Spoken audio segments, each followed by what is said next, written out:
Я приветствую вас, дорогие друзья, уважаемые гости и подписчики моего канала, а также канала Алексея Арестовича. Мы в прямом эфире, небольшая техническая задержка, но, слушайте, такие события происходят. Все в мире бурлит, мир на Ближнем Востоке настает, Макрон жмет руку Трампу как может, а мы с Алексеем Николаевичем за всем этим следим, аж техника бедная упарилась. Но, тем не менее, мы вместе. Алексей Николаевич, приветствую вас. Добрый вечер. Всем большое спасибо, друзья, за то, что этим вечером вы с нами. Все очень, традиционно, как всегда. Понедельник, вечер, обсуждаем все самое горячее, самое важное. QR-код, который возле меня, это возможность вопрос задать. И, соответственно, с этих вопросов будем начинать наш сегодняшний эфир и сессию ответов на вопросы. Конечно же, естественно, да, клуб зрителей Шелест, конечно, сообщество YouTube и чат трансляции, который уже заждался, говорит, где же вы, мол, такие нехорошие. Ну, ребята, всяко бывает, немножко позже начали, но тем интереснее будет дальше. С большим удовольствием всем намекаю на QR-код возле Алексея Николаевича. Это его школа мышления и всего остального. Это мы так с прошлого эфира, да, из вторничного эфира мы так приняли, скажем, такое правило. В общем, познайте себя, новые семинары, следите за обновлениями, лекциями и, конечно, философией. И милости просим, как говорится. Ну, а начнем традиционно с опроса нашего сегодняшнего эфира. Значит, он звучит такой. Зачем Зеленский едет к Трампу? Значит, получить условия конца войны, клянчить, переманивать Донни на свою сторону или не сидеть без света под бомбами. Вот, собственно, вот такой у нас, скажем так, такие варианты нашего сегодняшнего опроса. Что скажете вы? Так долго говорили, и, собственно, вот такая история получилась. Да там все 4 просто варианта сразу одновременно пакетом. Там решается полный комплекс вопросов о том, как пройти эту зиму, где взять бюджет на конец этого года и следующий. Усиление ПВО, усиление ударов по российской территории, и как мы будем жить как это жизнью такой теперь, когда все так сложно. Но многие говорят, что нам не договаривают. И, Не договаривают или не договариваются? Не договаривают. Судя по всему, судя по настроению Трампа сегодня на Ближнем Востоке, в Израиле, а потом в Египте, это такие финализирующие встречи, финализирующие что-то. Конец войны в Украине или нет? Да чего бы они символизировали конец войны в Украине? Потому что Виткова зарядили, говорит, ты с Ираном повремени, давай разберемся с Россией, с Украиной. И, Да нет, собственно, это все, это то, что он примирил Израиль и собирается примирить Пакистан и Афганистан, это не значит, что Россию и Украину можно примирить. С чего бы это взять? С чего бы это мы взяли и примирились ни с того ни с сего? Хоть один разумный повод. заявление Виткова, что примирение на Ближнем Ну, Востоке так он приближает конец войны в Украине. в этом смысле, это намек на что? Это комплимент администрации Путина, что она поспособствовала там заключению сделки с Хамасом израильской. Она все время способствует. Это сложный клубок отношений. Россия так или иначе связана на Ближнем Востоке очень плотно. Какие-то обещания туда-сюда. Я, честно говоря, не вижу этого. Вот то, что электронные повестки начали в России рассылать активно, и то, что тем, кто не ответил на эту повестку, блокируют выезд за границу, вот это уже совсем интересная штука. То есть вы ждете жуткой эскалации? Я думаю, что ответом на поставки нам томагавков и первым ударом томагавками будет мобилизация в России. Точнее, но это надо уточнить. Я думаю, что они готовят мобилизацию, даже приступили, скажем так, к усилению мобилизационных мероприятий, потому что по-настоящему мобилизация никогда не прерывалась с марта 2022 года. У них, но судя по подготовке, которую осуществляет тот же Дмитрий Медведев в своих твитах и там реакции Путина, что они поставят вопрос о том, что теперь, когда томагавки, когда США прямо участвуют в войне, они же именно так это подают. Когда мы не знаем в каждом летящем томагавке ядерная боеголовка или обычная, у нас не остается ответа, как задавить гадину в своем логове, значит, мобилизация, поехали. То есть они и так бы ее провели, что у них категорическая нехватка войск. По некоторым данным, впервые начало гибнуть, пару месяцев как гибнуть больше, чем приходят военкоматы. Значит, они не могут наращивать группировку. А раз они не могут наращивать группировку в Украине, вопрос дальнейшего успеха или темпов этого успеха, скажем так, проблематизируется. Кроме того, зеленые человечки там замелькали на эстонских блокпостах с российской стороны для того, чтобы системное воздействие оказывать на страны Балтии. А это фактор, которым они создают еще один договорной рычаг, проблемно договорной. Надо, чтобы там было чуть больше, чем 20 зеленых человечков. Надо, чтобы там стояла хорошая группировка, а где ее брать? Надо где-то брать. Отсюда ряд решений, начиная с того, которое мы обсуждали, что срочников будут призывать теперь круглый год, а ведь это, а не 2 призыва в год, как раньше, ведь это широкое понятие. В России срочники до 30 лет теперь. И плюс вот эта вот рассылка электронных повесток, очень сильно настораживающая меня, потому что все, что будет, уже есть, знаете. Может быть, это еще не мобилизация, но это точно мероприятие, очень похожее на мобилизацию. Ну, смотрите, по доктрине, там не мобилизацией надо будет отвечать на томагавки, а ядерным ударом, обезоруживающим и, собственно, выносящим все и вся, то ли на территории Украины, а то ли, может быть, и какой-то западной страны, да, поставщика или активно участвующего в помощи Украины. И тут уже как бы на выбор. Но Трамп же сегодня говорил, что Третья мировая все отменяется. Вряд ли он Смотрите, будет там раздавать направо и налево Зеленскому томагавки и за этим зовет его в пятницу. смотрите, Да. смотрите, если будет ядерный удар, мобилизация тем более понадобится.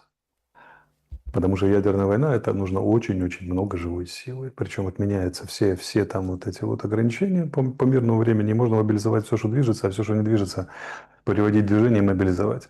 Поэтому ядерная война – это тем более повод к мобилизации. Но я понимаю, куда вы клоните. Правильно ли я понимаю, что вы говорите о том, что все эти таинственные телодвижения скорее на внезапное примирение указывают, чем на внезапное, на Да, продолжающуюся конечно. эскалацию? Я вообще, если честно, я вот за Юлю Тимошенко.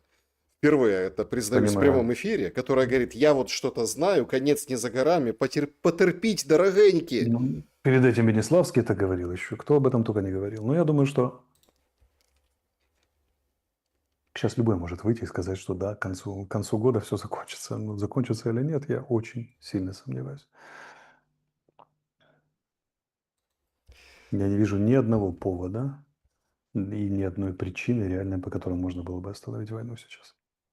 Весной 26-го возобновления реальных треков я еще вижу, но зимняя кампания практически неизбежна. Ну, смотрите, так а с какими, давайте тогда так, объективно, попытаемся проанализировать. А с чем подходят стороны в зимнюю кампанию? Мы сейчас не берем этот фактор томагавков, потому что здесь ну, слишком много шума. И мне кажется, тут слишком много шума из ничего. Они, конечно, презентовали сегодня эту американцы на выставке пусковую установку. Она напоминает Хаймарс, в принципе, да? Там 4 томагавка туда залазит, и вот можно запускать. Ну, как бы образец такой представлен был. Вроде как допилили его, хотя это такая полуэкспериментальная штука. Ну, давайте вот, если мы не берем в расчет ядерку, объявление мобилизации в Российской Федерации, у нас эти томагавки, да, так а с какими силами мы входим в зимнюю кампанию сейчас? Военными. У нас большие проблемы.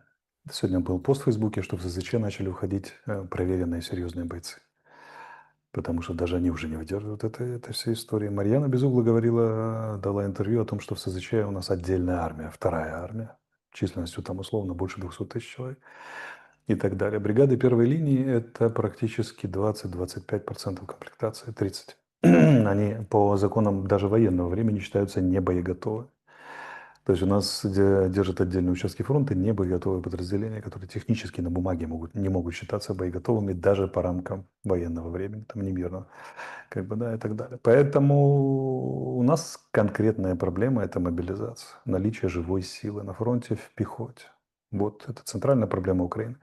Даже если на каждого украинского солдата дадут по томагавку, эта проблема не решает.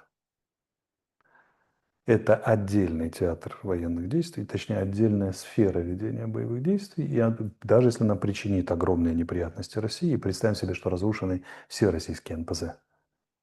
Вот мы берем, там, все российские НПЗ уничтожены. Да. Половину генералов убили на командных пунктах, взорвали половину боеприпасов российских и так далее. От этого пехотные порядки на фронте не станут плотнее. Наши, а российские вполне могут стать плотнее. Поэтому фундаментальная проблема Украины выглядит так. Либо мир, либо дополнительная, очень жесткая, всеохватывающая мобилизация. Украине. в Украине. И это никак иначе не может быть решено. А куда еще более всеохватывающая мобилизация? Ну, например, снижение возраста до 18. Там, или плавное снижение сначала 23, 21, потом 19, потом 18, 20. В эту игру можно играть сколько угодно.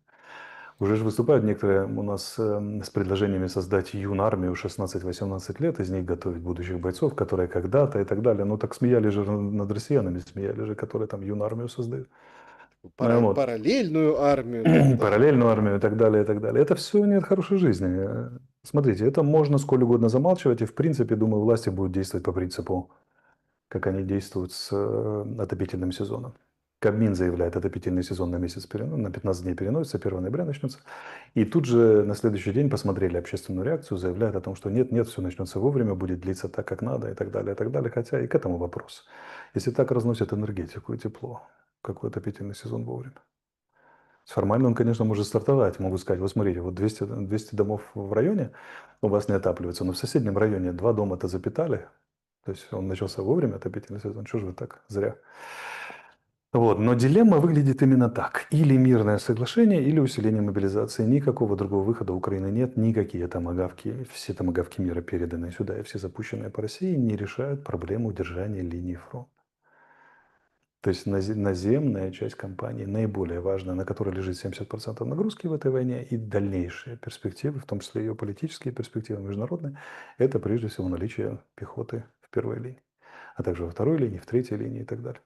Резервы соответствующие и так далее. Этого нет. Поэтому зато есть очень много вранья практического командира всех степеней по отношению к реальному положению дел на фронте.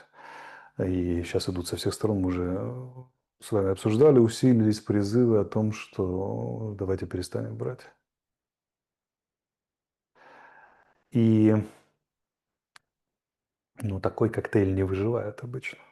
Давайте так скажем деликатно.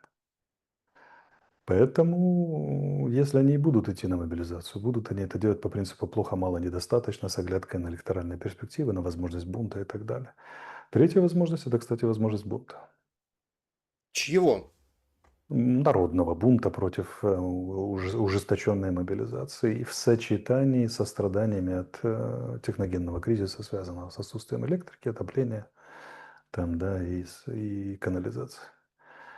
Ну, вот, поэтому, ну, Софийская Борщаговка, мы видели маленькую репетицию, да, там двое суток не было воды, канализации, света, уже перекрывали трассу, это только начало возможных эффектов. Учитывая, что проводится в России оперативно-стратегическая воздушная кампания по разрушению нашей энергетики, газоснабжения там, и электричества, то ну, правительству Украины, властям придется столкнуться с рядом серьезнейших вызовов, даже подходы к решению которых пока еще не намечены.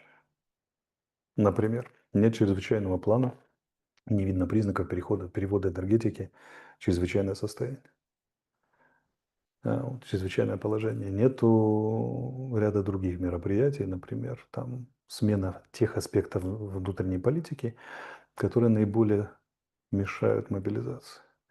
Ведь регулярно проводятся опросы, указываются причины среди действующих военнослужащих, мобилизованных или контрактников, и среди тех, кто на гражданке, что препятствует службе в ЗСУ, походу в службу ЗСУ. Эти причины постоянно называются. Более того, они даже как-то анализируются официально, неофициально, ничего не предпринимается для того, чтобы компенсировать это.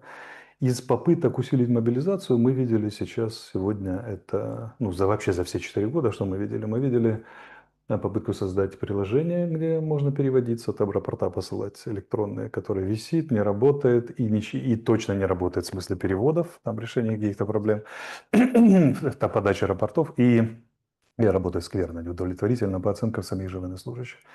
И вот этих миллионников 18-24, которых там попытались собрать. Это не то, что слабые меры. Это аляповатые припарки к телу очень большого и больного синего кита. Две такие маленькие заплатки на хвосте. И в принципе не решают проблему никак. Только раздражение поселили, потому что помните, сколько было возмущения среди реальных действующих военнослужащих относительно того, хорошо, а мне почему не платят миллион? Извините. Да? Вот хорошо, мне тоже 18-19, я пошел контрактником-добровольцем, но мне почему-то не заплатили. Это вопросы, которые очень сильно ранят людей. Если на них нет реального ответа, то реальной мотивации не получится. Значит, мобилизация может быть насильственной. Насильственная мобилизация в сочетании с гуманитарным кризисом техногенным – это очень серьезная перспектива бунта. У нас выходит ну, там ряд командиров или ряд военных, плюс Берлинская, и, в общем-то, продолжают вот эту тему, которая была там запущена вчера, позавчера, ну, немножко раньше, там Игорь Луценко комментировал ЗЗЧ, Безуглая комментировала ЗЗЧ, она сегодня вообще написала, что контрнаступление в районе Доброполья это фейк, а мы Купянск теряем, это дело времени. Ну и вообще тема вот эта СЗЧ поднимается. Вы знаете, а не является ли это ну, элементарной схемой? Потому что когда, простите, военный говорит, что чтобы нормально уйти в СЗЧ, вы представляете, в украинской армии есть понятие «нормально уйти в СЗЧ». Надо заплатить командиру. Очередные там вообще взаимоотношения командир и подчиненные украинской армии, вот так вот если посмотреть по последним новостям, приобретают вообще какой-то идиотский смысл. То, в общем, чтобы никто не служил, они там то шаурму где-то крутят в Донецкой области, то памятники ставят, заборы ремонтируют, зарплату получают, делятся. То, чтобы в СЗЧ уйти, надо денег заплатить. Вроде ж раньше за отпуск надо было денег заплатить, скинуться в общак. Получается какая-то очень дикая история и очень надутая украинская армия. Очень надутая. И вот эти, скажем там, плакаты Азова с Белецким, простите, выглядят, ну так, отрядовские. Я имею в виду, мы здесь, чтобы жить, вот эти все вещи. То есть они-то будут жить, а все остальные как? Вопрос, будут ли они жить, это тоже очень широкий вопрос, потому что если наступление будет продолжаться российское такими темпами, а падение уровня укомплектованности наших частей тоже, то никаких Азовов не хватит. Азов, в конце концов, физически сотрется во всех этих боях. Либо первый поднимет бунт, чтобы уцелеть. Ну, вот. Поэтому тут надо понимать вот что проблема системы отношений в украинской армии – это и есть проблема номер один. Там все искажено. Там все античеловечески, там все глубоко порочно. Причем по всем линиям, от командира к подчиненным, от подчиненным командирам. И фактор номер один для того, чтобы Украина в принципе уцелела и смогла продолжать какое-то сопротивление, это изменение системы отношений в силах обороны Украины. Конкретно в ВСУ, потому что у нас в гвардии немножко лучше ситуация. Там, например, у пограничников говорят и так далее. Именно в силах обороны принципиальное изменение положения системы отношений. Систему отношений диктует верховный, вернее, главнокомандующий, то есть Сырский и его окружение. Они задают, рыба гниет с головы, командир отвечает за 85% того, что творится в подразделении всегда, а по войне за 110. И неспособность, первое, верно оценить, что происходит в обороне ответственных лиц, то есть верховного главнокомандующего, потому что у главнокомандующего только один начальник, его верховный главнокомандующий, ну плюс министр обороны, но он слегка в стороне. А второе – это неспособность изменить к концу четвертого года войны систему отношений, которая и является ключом к успеху или неуспеху вооруженных сил на поле боя, в повседневной деятельности, как вы хотите. Это и есть главная центральная проблема. Кошмар, который творится в системе отношений в вооруженных силах. Начиная с призыва, заканчивая увольнением, выплатами и так далее, и так далее. Именно это и есть зона наведения порядка. И именно от способности решить или не решить эту проблематику зависит судьба Украины. Только это является причиной. Все остальное – следствие. И неспособность верно оценить и верно изменить приведет Украину к катастрофе. М, Понимаете, катастрофа кажется, что вот она уже. Вот скажите, Ну, почему? это непрерывно длящаяся катастрофа. Имеется в виду катастрофа, когда даже самые, как это, боты-оптимисты, они уже не смогут говорить, что не, все нормально, мы держимся, все хорошо, все у нас впереди, не кликушествуйте и не кликайте. Когда она будет наглядная абсолютно катастрофа. Ну так это же проигрыш получается, в том числе и Трампа. Это проигрыши Трампа, да, в том числе. Потому что Трамп, ну там как пишут инсайдеры Financial Times сегодня, там зовут, сначала вот делегация едет, Свириденко и Умеров туда, глава, ну, секретарь СНБО и глава правительства. Потом, в общем-то, Зеленский сам прибывает, и это все обставляется, видите, как нарочито, таким пафосным образом, что ПВО, защита, мы вас защитим, потому что видно, что никто никого не защищает. Люди, которые находятся непосредственно в этих городах, в этих областях, где веерные отключения сейчас вернули, а потом части убрали, но в части продолжается все равно, они видят, что эти там подстанции, эти заводы, эти какие-то вещи, ничего не сбивается. Вот как летит этот дрон, они прям наблюдают за ним, он четко падает туда, куда ему предписано падать. И поэтому включается антикриз, что смотрите, смотрите, мы всех защитим, вот я еду к Трампу. Но ведь там подоплека совершенно другая. А, Как бы выделили, Пурл выделил вот эти 2 миллиарда, да, это как бы, конечно, сумма, но тоже, собственно, не шибко много. Какие-то другие дотации и финансирование, вроде как к 26 году, к весне, чего-то придумают с этими миллиардами репарационного займа от Европейского Союза, опять-таки под российские деньги. Получается, что ключевой момент – это деньги. Трамп как сказал сегодня? Я не даю денег Зеленскому, ну, в общем, Украине. Я даю уважение и кое-что еще. Кое-что еще это что, Алексей Николаевич? Смотрите, ключевой момент не деньги. Ключевой момент – это управляемость, качество управления. Израиль – это лучший пример того, что не деньги все решают. У Израиля не было денег в 1948 году, и он был в абсолютно безнадежной ситуации. У них даже воды нормальной не было, как и нету до сих пор. Тем не менее, Израиль – это хай-тек, космонавтика там, и так далее. Образцы вооружения, которые опережают американские при всех их огромных деньгах, инвестициях и прочее, прочее. Организационные усилия, их качество – вот что решает. Украина – благословеннейшая земля, у нее есть все. При хорошей организации здесь был бы город-сад, не было бы никакой войны, да на Марсе росли бы украинские деревья. Смотрите, вот вам типичный пример. Меры защиты, давайте возьмем одну сферу, ПВО, ну, или защиту наземных объектов, делятся на активные и пассивные. Активные – это удары по российской территории посредством носителям этих средств воздушного нападения. Те же стратегические бомбардировщики, склады, пункты управления боеприпасов, производства и так далее. Это отдельная история. Это дальнобой, это там надо отдельно говорить. Вы смотрите, что такое пассивное? Или есть еще защитное, есть пассивное. Защитное – это когда ПВО работает непосредственно по средствам воздушного нападения, либо по этим самым, либо по, скажем так, да. А пассивное – это прикрытие объекта. Вот ключевые объекты, например, скандал с Киевом, не прикрыты трансформаторы 330, которые распределяющие, да, самое главное. Так И а то есть кто их должен прикрывать? это вопрос. Зеленский обвиняет киевскую власть, киевская власть обвиняет Зеленского. Суть в чем? Они остались неприкрыты. Попасть шахедом прямо в трансформатор довольно затруднительно, как и ракетой.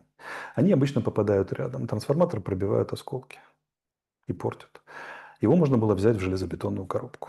Вокруг него можно было натянуть 3 ряда сетей. Его можно было замаскировать, его можно было обваловать, его можно было покрыть малорадиозаметной краской. И миллион вариантов, которые предлагают, понимаю, знают специалисты и предлагают даже в прямых эфирах. Полно таких эфиров и так далее. Есть другие средства противодействия, дроны-перехватчики, бла-бла-бла, там миллион вариантов. Если мы не осуществляем даже пассивные меры защиты в должной мере, напоминаю, на защиту условно нашей энергетики выделялось 2 года назад 50 миллиардов гривен. Мустафа Найям должен был ими распоряжаться. Специалисты говорят, что часть работ была начата, довершена до 25% и прекращена. Было отдельное заседание Верховной Рады по поводу, куда потратили эти средства. Деньги же были. Это почти 2 миллиарда долларов по ценам тогда были. Вот. И заседание оказалось закрытым, потому что народ не должен знать, куда и как пропали эти 50 миллиардов, почему нет этих самых. Это относится к деньгам или к качеству управления? Деньги были. Как они были потрачены, как они были организованы. Если у нас к концу 4-го года войны в столице не прикрыты трансформаторы. Понятно, что ТЭЦ особо не защитишь от баллистики, но трансформатор-то можно мешками обложить с землей, чтобы не пробивало осколки. Простой вопрос. Эти пресловутые дирижабли можно в небе повесить? Эффективнейшее средство защиты. Пассивно. И миллион других вариантов. Сейчас я просто не хочу это проговаривать. Но проговорено уже миллион раз в других местах. Этого ничего не делается. Не делается качество управления. Я вам напомню. Случай из собственной биографии. Значит, когда перед войной в 21 году начались вот эти штурмы польской границы мигрантами, помните?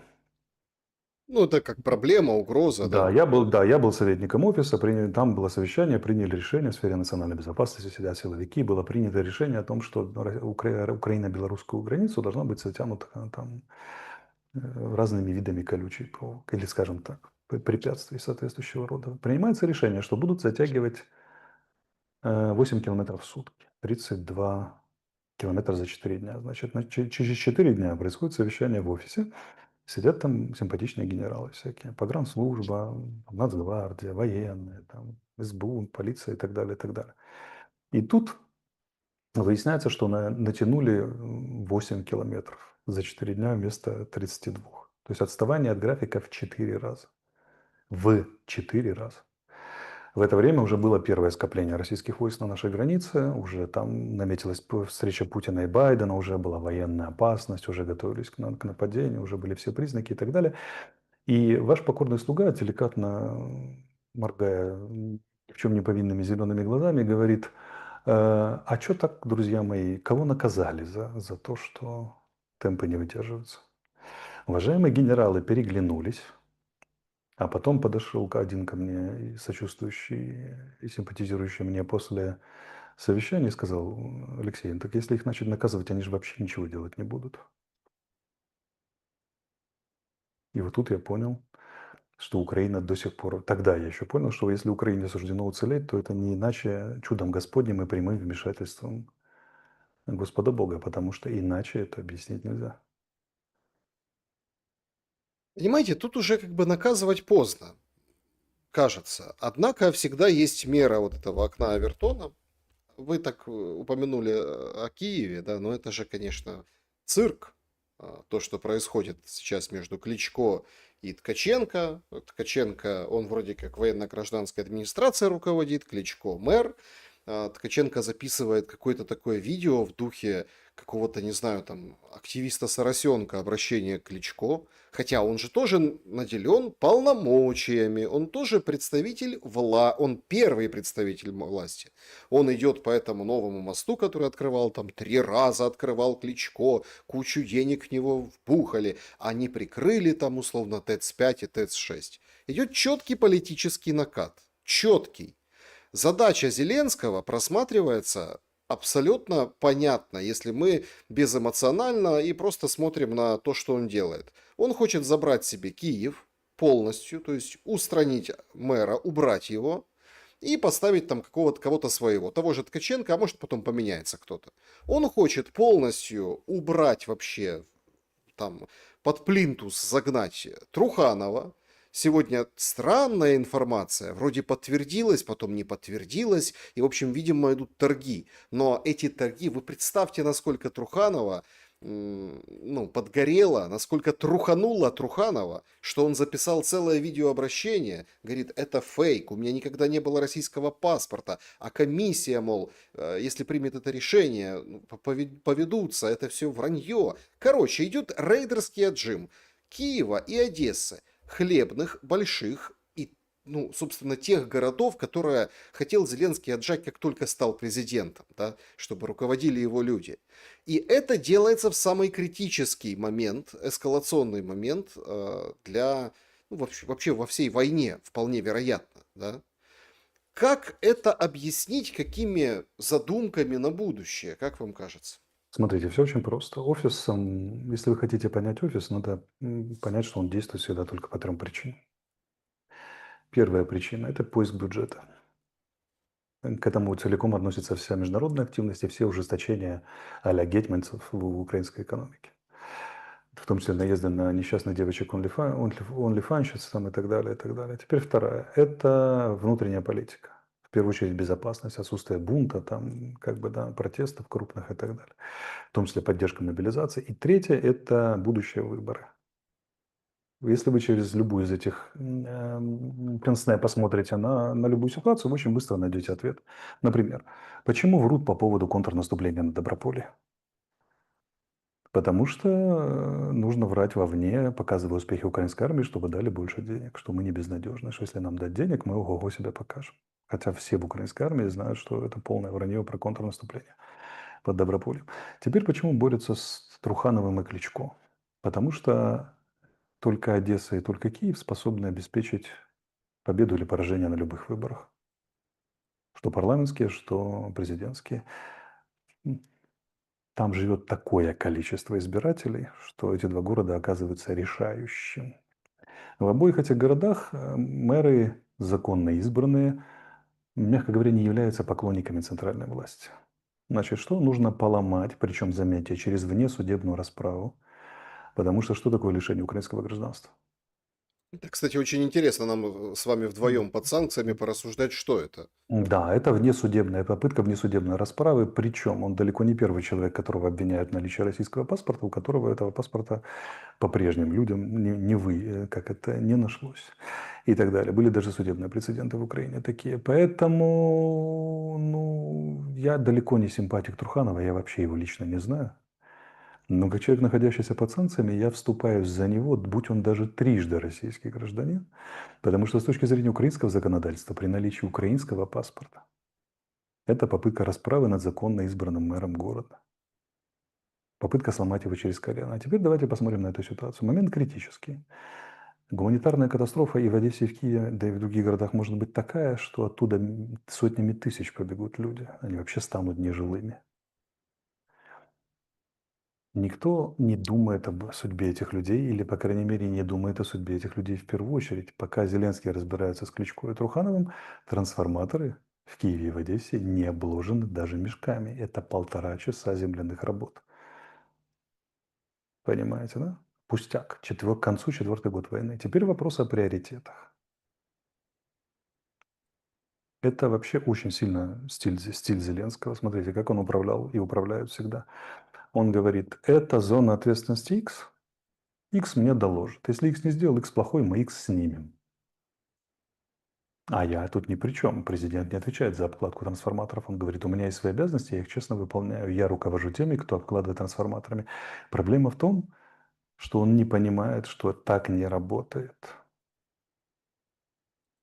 Или ты, понимая, что есть цель защитить этот условный трансформатор, предпринимаешь полноту мер, и он должен быть защищен во что бы то ни стало.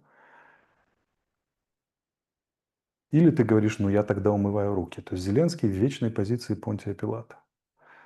Он и потом, если что, напишет откуда-то из Британии в интервью, напишет, что его спросят, вас завоевали всю Украину, как же так? Вы же вы были президентом, вы хотели защитить. Он скажет, смотрите, я как президент сделал все.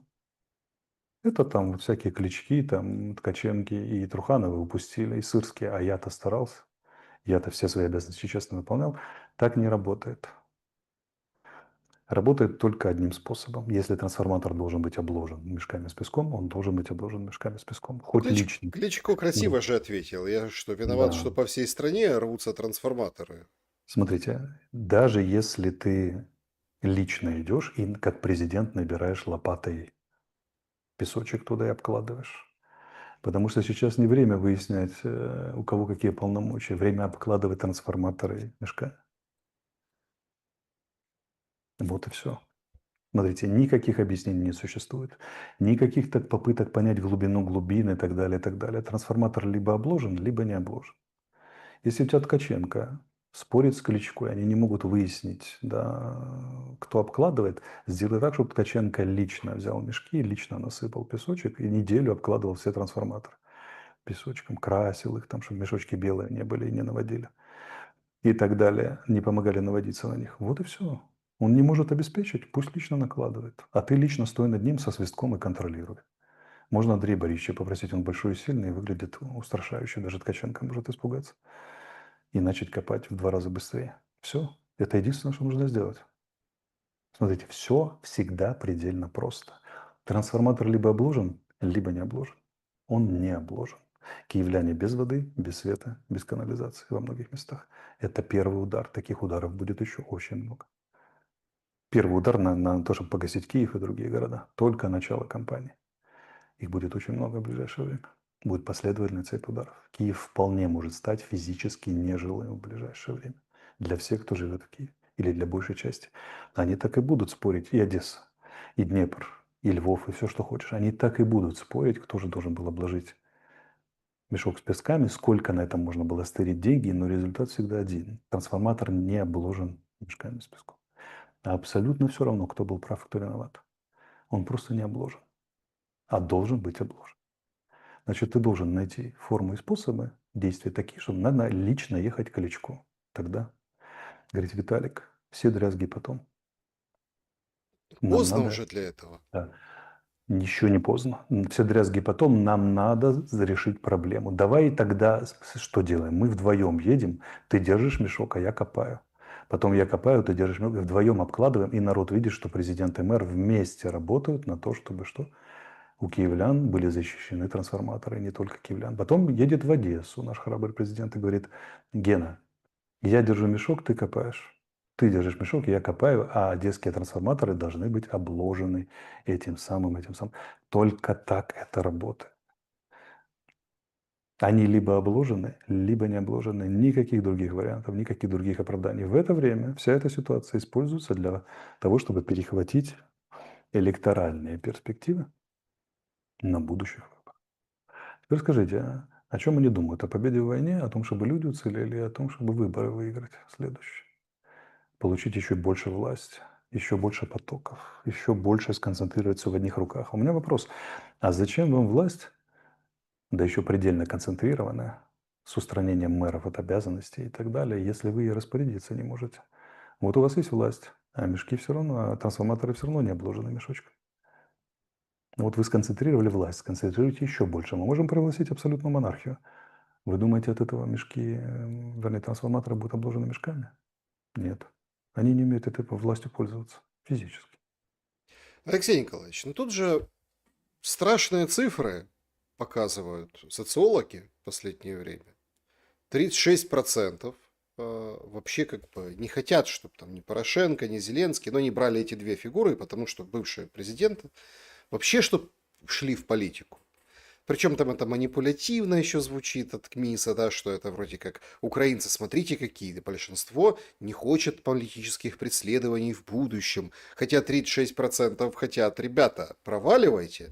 Это достаточно много, просто что какие эти 36% по их подсчетам. Плюс ни у Залужного, ни у, внимания, Буданова, хоть там 50-50, очень близко друг к дружке, показывают циферки, Зеленский во втором туре не выигрывает. Хоть доверие, конечно, к нему и сохраняется. И какие-то есть другие социологи, которые проводят, там, сравнивают президентов. В общем, самая высокая у него оценка у Зеленского от украинцев за время его президентства по сравнению со всеми другими президентами. Какой-то странной судьбы этот политик Зеленский. И о чем свидетельствуют Буданов и Залужный, если верить, опять-таки, в какой-то плюс-минус результат социологический, а, это свидетельствует о том, что украинцы хотят, ну, я так грубо скажу, хунту, военного у Это, руля. это свидетельствует только об одном, что такое безрыбье, что раком станешь. Поэтому хватаются за все, что выглядит и говорит хоть как-то обнадеживающе. Разница в том, что между Зеленским, Будановым и Залужным, в том, что Зеленский реально исполняет свои обязанности, и люди могут дать реальную оценку тому, что происходит. Ни один гражданин Украины, за исключением очень посвященных, не в состоянии дать оценку деятельности Буданова. Они просто не знают ее в силу секретности и специфики работы. И уж тем более деятельности Залужного, потому что Залужный сколько уже не уделал в качестве посла? Это медийные картинки, которые из интервью и ведения социальных сетей создают образ тех, кто может защитить. Соблазн попробовать военных в качестве спасителя Отечества велик, особенно во время войны. Но вы помните, что это опрос только на сейчас, только во время войны. Могу вам предсказать, хотите Ванг? Давайте. Запомните этот твит. Нас любят это зрители. Электоральное разрешение электоральной ситуации, когда бы она ни случилась, когда бы она случится, шокирует всех тех, кто ожидал, как оно что победит. и где там кто победит, и будет ли военный и так далее. Это они хотят военных сейчас. Сейчас, в данный момент, данный момент конкретного вопроса. После зимы это будет совсем другая ситуация. Во время зимы это будет совсем другая ситуация. После примирения там, или мирного соглашения это третья ситуация. После оккупации левобережной Украины, допустим, это четвертая ситуация и так далее, и так далее. Вот сейчас им хочется военных, я их вполне понимаю. Надо же хоть за кого-то схватиться, который хоть на какой-то островок стабильности похож. Вот. А оценка Зеленского – это совсем другая история. Это оценка реального должностного лица на реальной должности и результатов его деятельности. И, как мы видим, она, мягко говоря, неутешительна. Представим себе, что это кристально честный опрос, идеально попавший. 36% людей, которые говорят «убирайся из политики навсегда», каждый третий опрошенный, ну, я могу сказать, что это катастрофа. Смотрите, там же не задан вопрос, вы не хотели бы его переизбрания на пост президента, правильно? Второй раз там. И прочее. Он говорит, вообще не должен быть в политике. Это немного другая история. Это означает, что у граждан идиосинкразия к его пребыванию в политике, то есть полное неприятие того, что происходит. Вот. Поэтому, ну вот вам оценка. Это после первых серьезных обстрелов по энергетике. Подождите, посмотрите, что будет дальше. Ну, тут Вот еще этот один... вопрос к МИСа где-нибудь в январе будет выглядеть куда более симпатично и перспективно. Тут еще А один вот у нас было такой... недавно, я прошу прощения, обращение военнослужащего, по-моему, на фоне Киевского вокзала, который сказал, Зеленский, убирайтесь, вы не справились, ему 2,5 миллиона этих обрело, вернее, просмотров, и там какое-то умопомрачительное количество одобрительных комментариев, лайков и поддержки. Это тоже, наверное, это нерелевантный социальный опрос, и тем не менее социальный опрос. Они, понимаете, в чем трагедия? Они неадекватны. Неадекватны задачам, стоящим перед Украиной в реальной ситуации. А Просто украинцы, неадекватны. подождите, украинцы адекватны? Вот как вы оцениваете? Вот смотрите, пожалуйста, вот этот вопрос. Это же потрясающая история.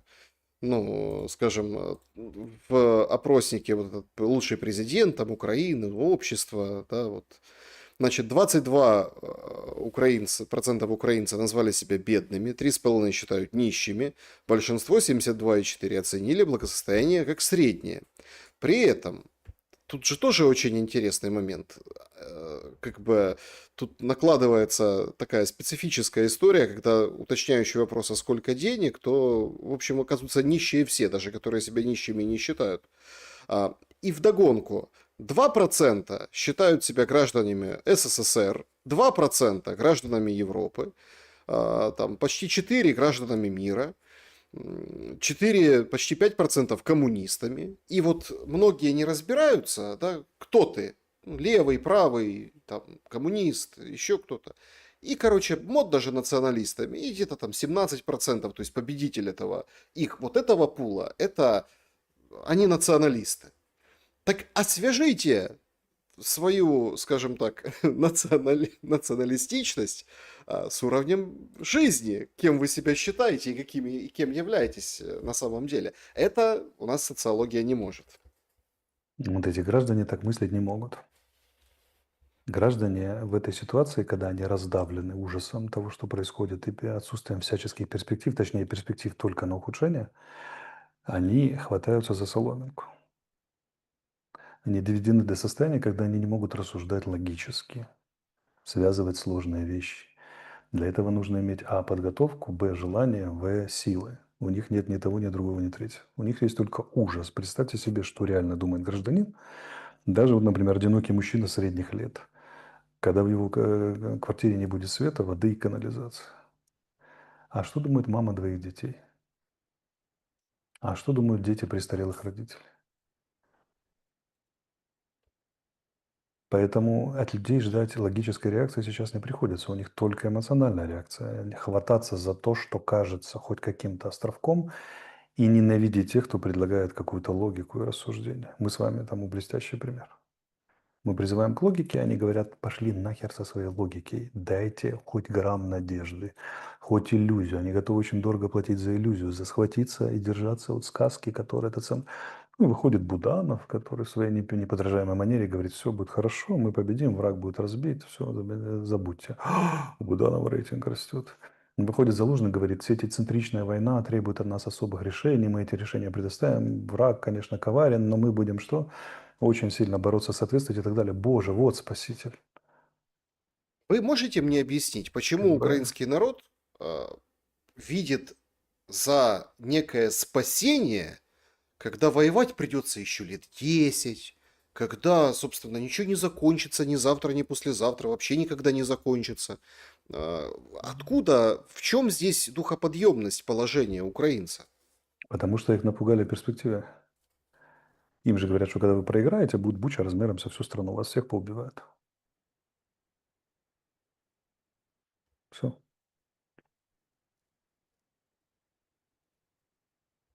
Как-то не убивают, но не Дело даже не в подготовлены. этом. Дело не в этом. Тут надо не с «не убивают» начинать и не с бучи. Надо начинать с того, что такое проиграете. Это как?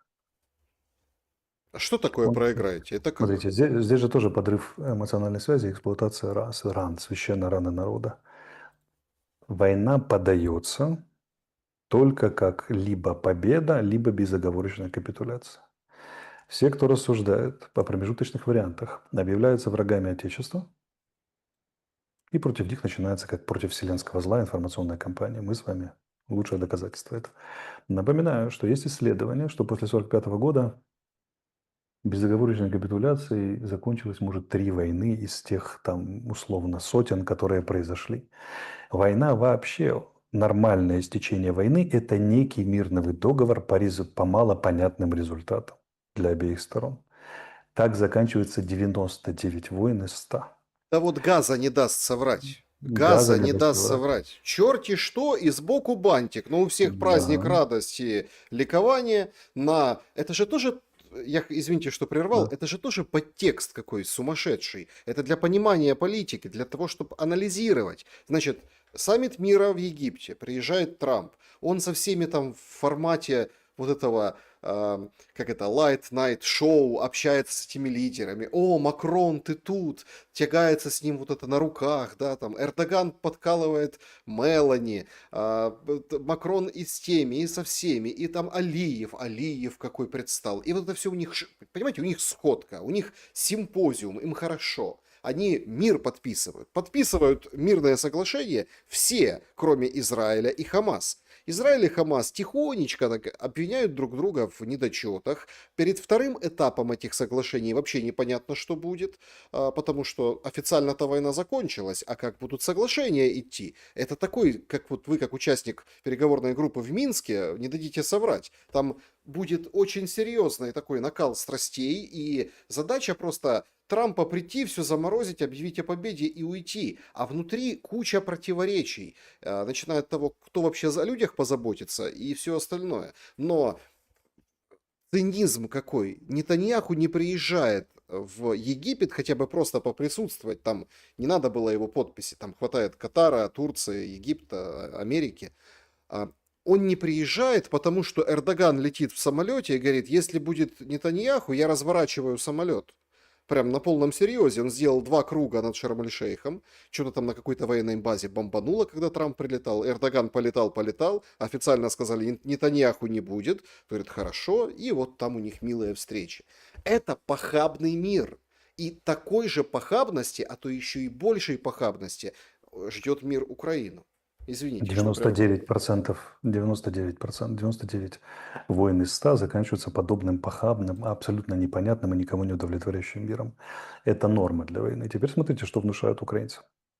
Что либо полная капитуляция, полная, вообще все, и все, тут сплошной НКВД, всех валят лес, голодоморы и так далее. Либо война без конца, кровавая, будем отступать, но что? Ну, не дадим завоевать, по крайней мере, всю Украину. В подобной ситуации, а еще учитывайте, что представления о войне у нас сформированы в Великой Отечественной. А там действительно полное либо зверство оккупантов, либо немцев, зондеркоманды, концлагеря, выгоны на работу, либо что? Либо красный флаг над Берлином. 2 варианта. Все, никаких других вариантов не было предусмотрено в этой истории.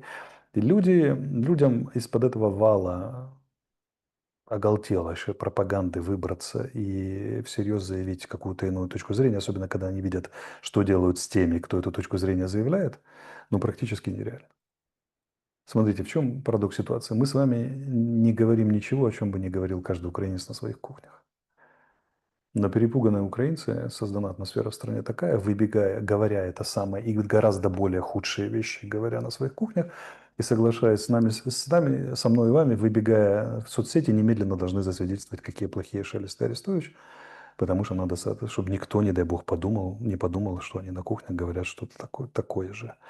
Это запуганный народ, запуганный собственными властями, запуганный военной агрессией, запуганный неспособностью мирового сообщества с этим всерьез разобраться.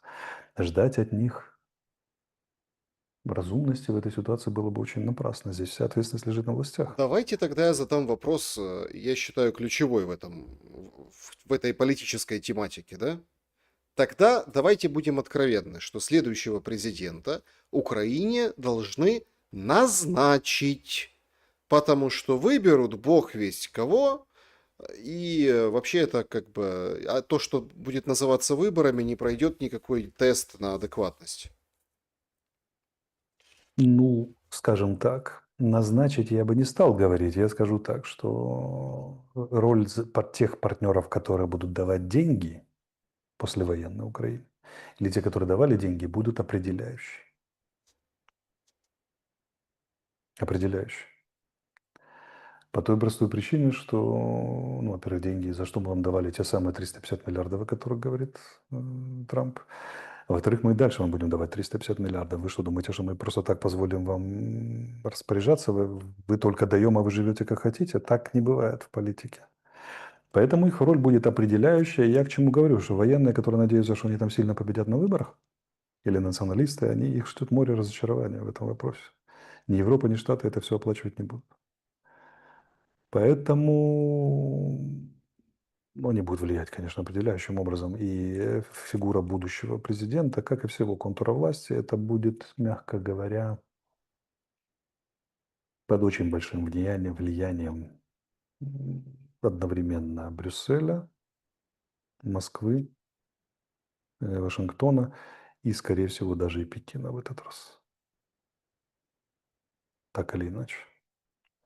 Поэтому, да, это будет фигура компромисса, и в возможности того, в зависимости от того, какой будет компромисс, такая будет выдвинута фигура под этот компромисс, чтобы его реализовать. Но до этого еще очень далеко. А пока впереди перспектива городов без света, без электричества и без канализации. Только Напоминаю, что кабы м, полетели по м, Харькову, света нет в одном из районов да, Харькова. напоминаю, что у части украинцев, по крайней мере, было принято очень дружно смеяться над жителями Донецка, которые ходят в туалет в мешочке. Видите, какая карма на войне быстро? Есть такая старая прибаутка. Два внезапных поворота и уже Федота. Сначала ты смеешься над пакетиками, потом внезапно надо искать пакетики на собственной кухне. Алексей Николаевич, по поводу смеха. Смотрели пародию на себя «Квартала 95»? Не. Интересует главный момент. Вот так отъявленно атаковать и бомбить, причем со стороны «Квартала 95», Зеленого. Так, ну это, конечно, стиль Соловьева, да, но так вот как бы унижая, комментировать ваше интервью израильской журналистке у себя в программе, это надо уметь, чтобы так плевали с одной колокольни, с одной стороны, и так рвали фактически с другой. Ну, конечно, это же воеваки знатные, что с одной стороны, что с другой, они очень хотят повоевать. Единственное разумное решение в этой ситуации — отвезти их куда-нибудь в Антарктиду и пусть воюют там до несхочу. Вопрос, все остальные нормальные люди с обеих сторон, они долго собираются быть заложниками этих воевак знатных? А также власти с обеих сторон. Вот этот вопрос меня особо интересует. Долго хотят быть заложниками этих воевак с обеих сторон? Страшно. Это раз. А во-вторых, смотрите, это поветрие. Это сейчас так. Когда придет время говорить о мире всерьез, а тем более заключать этот мир, как вы думаете, что будет с воеваками, а также с теми, кто их так старательно пытается рвать? Ну, они будут первые кричать о мире. Когда изменится глобальный контекст? Когда будет задача воевакам работать на мир? Это будут мгновенно переродившиеся люди, которые будут за мир с детства. Гораздо круче, чем там какой-то Арестович и Шелест, которые, несмотря на все это, вели последовательно линию мира, несмотря на все усилия воевак в дни войны, когда выгодно было кричать про войну до победного конца. Поэтому эта история разрешится и наступит гораздо быстрее, чем кажется. И Зайчик Соловьев, и Зайчики Юра Великий, и все остальные Зайчики будут говорить, мы всегда были за мир. А Шелест и Арестович недостаточно были за мир. Неправильно они были за мир. Надо было за мир всей душой, а они вот были только на 99,9999%. Поэтому мы их осудим за то, что они не помирили нас вовремя. А когда скажут, так они же вам с самого начала говорили про мир, они скажут, они неубедительно говорили, надо было больше усилий предпринимать. Не смогли донести, значит, не смогли объяснить, а надо было объяснить, опять же на них вина лежит и так далее. Поэтому это все... У нас не принято следить за биографиями политиков в длинную. Где сейчас Александр Мороз? На пенсии. Вот. Где Владимир Литвин?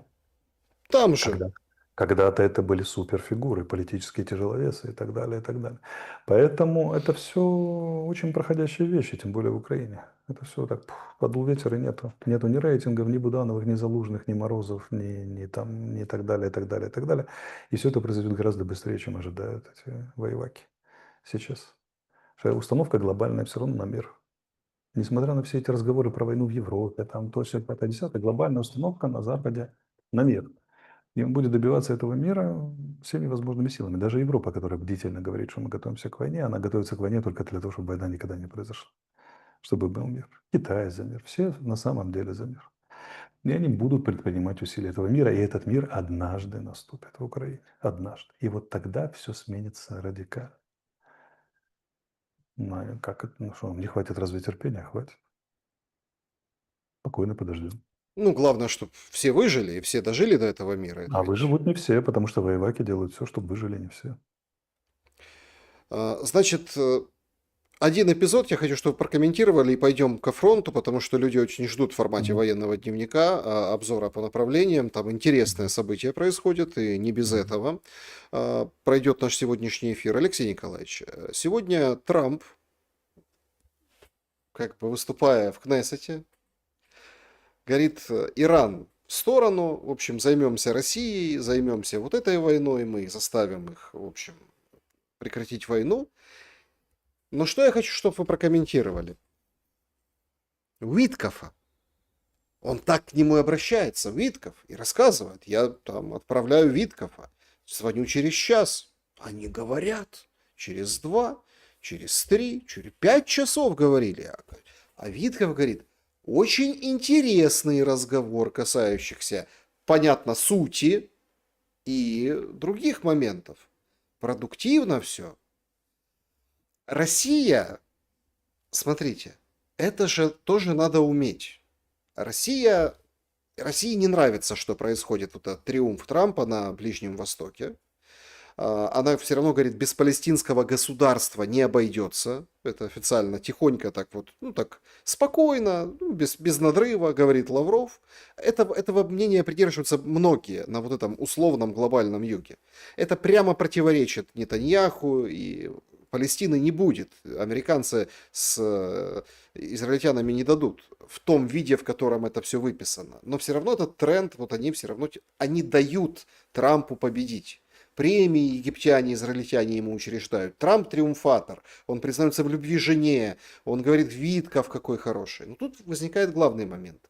Россияне поддерживают Трампа в мире.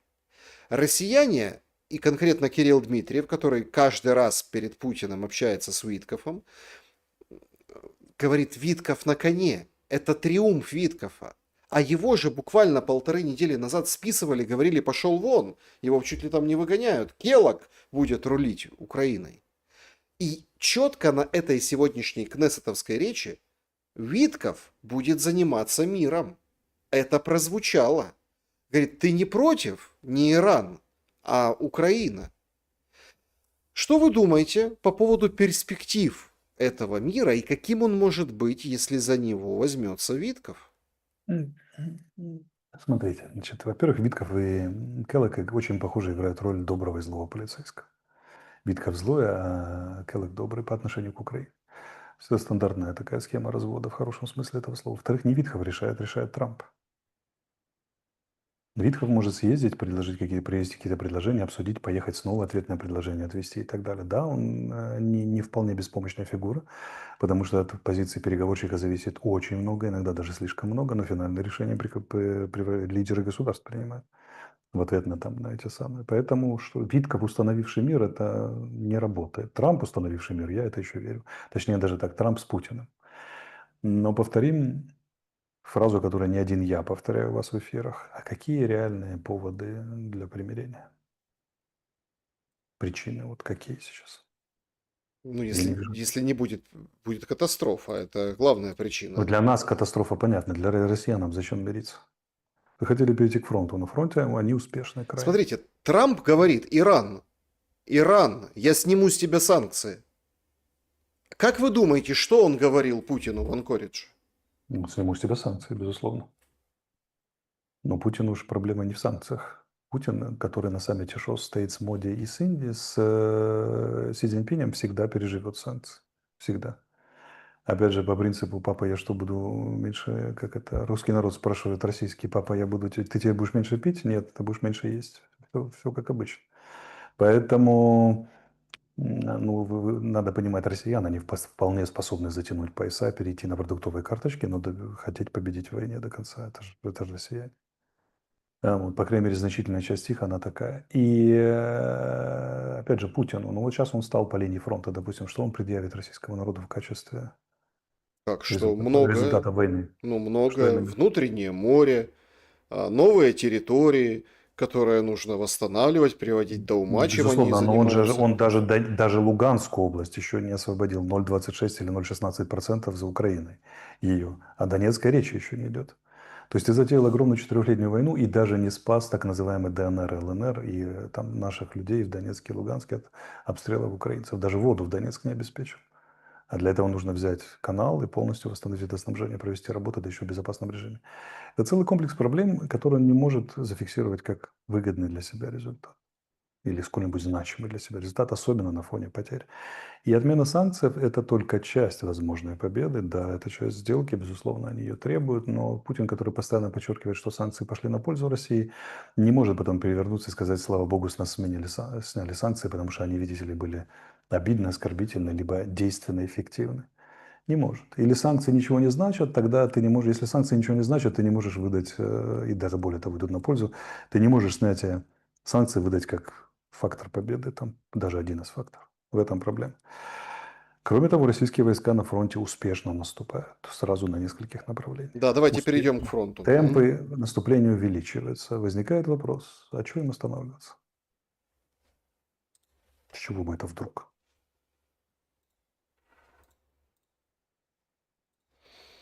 Ну, смотрите, там, во-первых, не все, все тоже не железные. Мгм. Это раз. А во-вторых, лучше, скажем так, контролировать полностью то, что есть, чем идти в эти штурмы. Но Так они же уверены в чем? Что Донецкую область они точно возьмут в короткие сроки. Возможно, даже Запорожскую. Ну, тогда выполним 4 области и Крым. Ну, всю с Херсонской большие проблемы с правым берегом. Ну, допустим, хотя бы Донецкую и Луганскую полностью, и Запорожскую, там, да, до какой-то степени, ну, тогда и можно говорить снова. Цели выполнены, Путину есть что объяснять своим. Смотрите, мы завоевали то, что обещали, то, что включили в нашу Конституцию. Они недавно с помпой отпраздновали воссоединение. И теперь я готов принести мир. Мы свои цели выполнили. Они скажут, есть что говорить. А сейчас я не знаю, как он поставит вопрос об окончании войны, прекращении войны, когда Донецкая не освобождена в их терминах. Правильно? в Купянске прокомментируйте ситуацию, почему Безугла, ну, фактически с ним уже попрощалась и простилась. Ну, если вы помните, я с ним попрощался в прошлом эфире с вами. Да.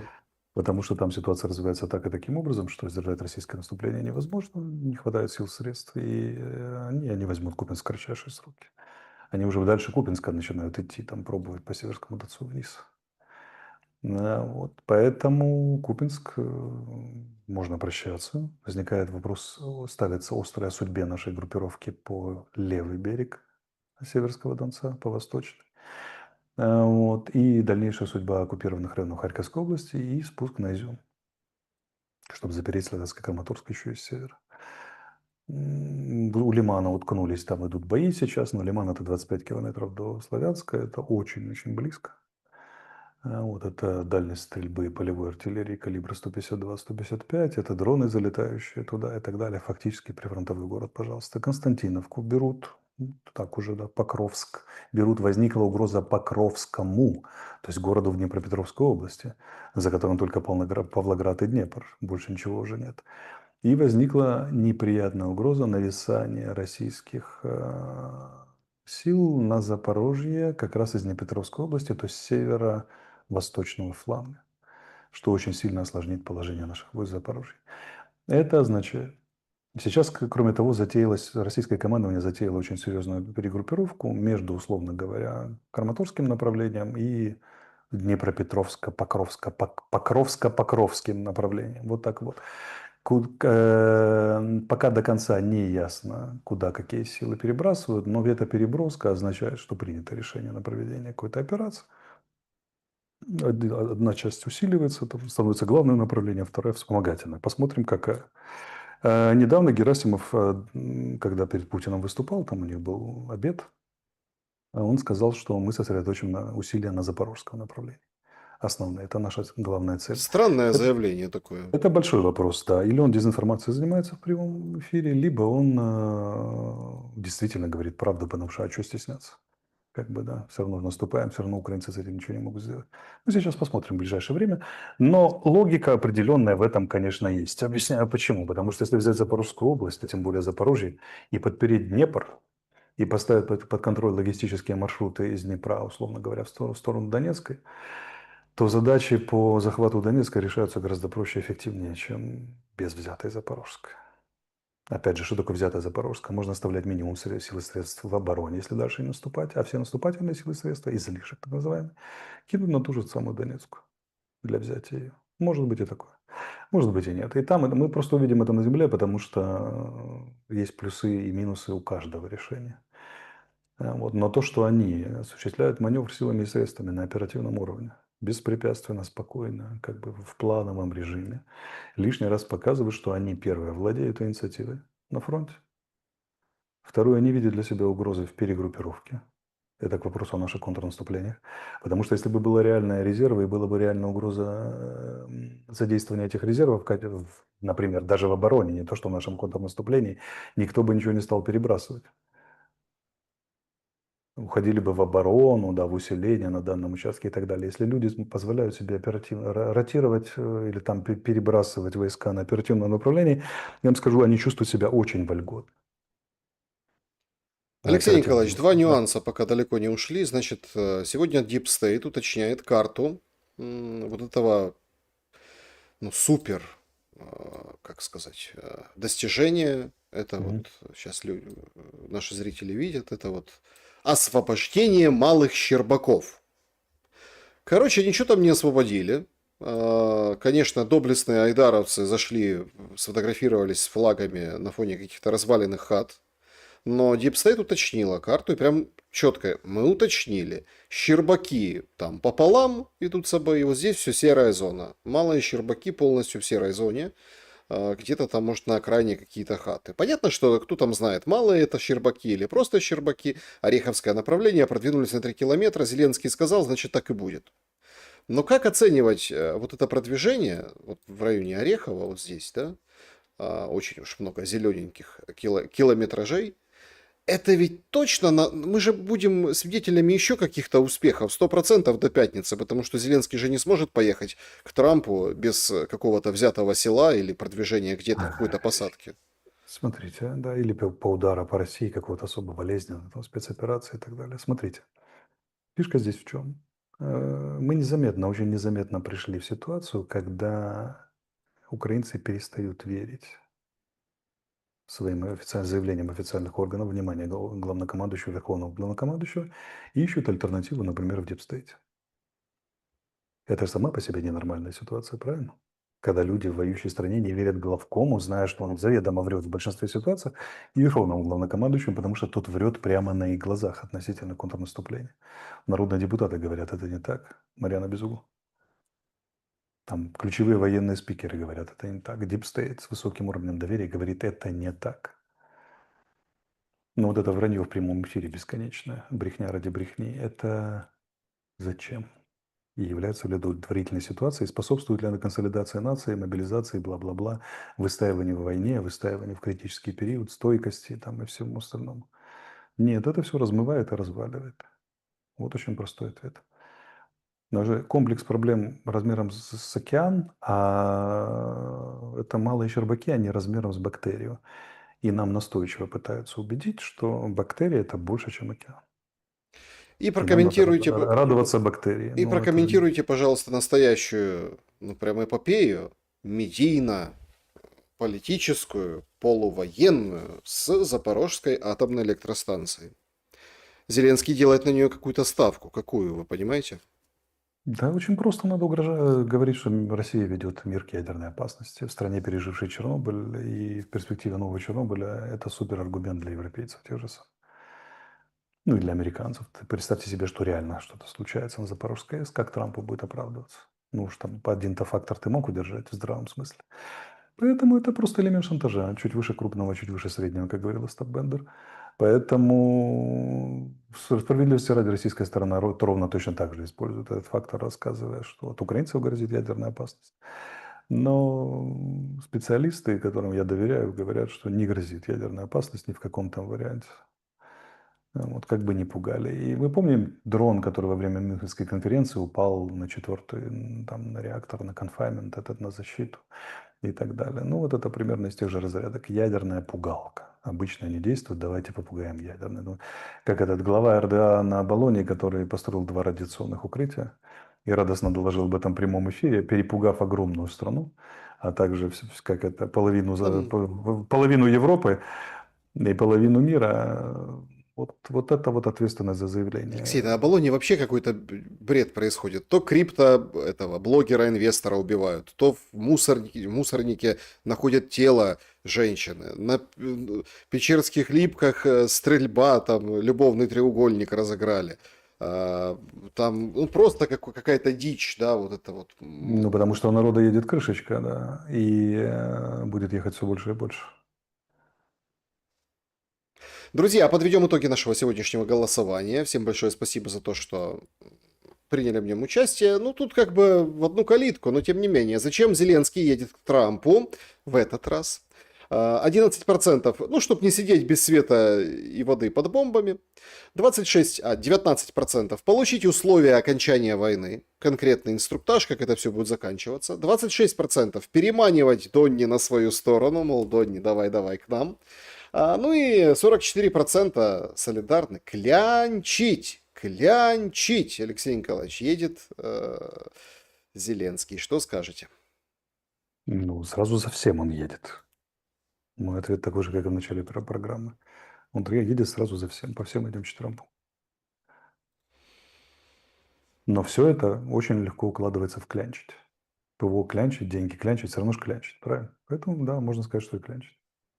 Так, друзья, давайте перейдем теперь к вашим вопросам. Режим Блиц. Вопросов на самом деле порядочное количество. Начнем те, которые по QR-коду. Напомню, QR-код, который возле Алексея Арестовича, это его школа мышления и коммуникации. Переходите, интересуйтесь новыми семинарами. Поехали. Значит, Алексей, пользователь М. По вашему мнению, важнее сохранность и благосостояние народа или политическая независимость режима?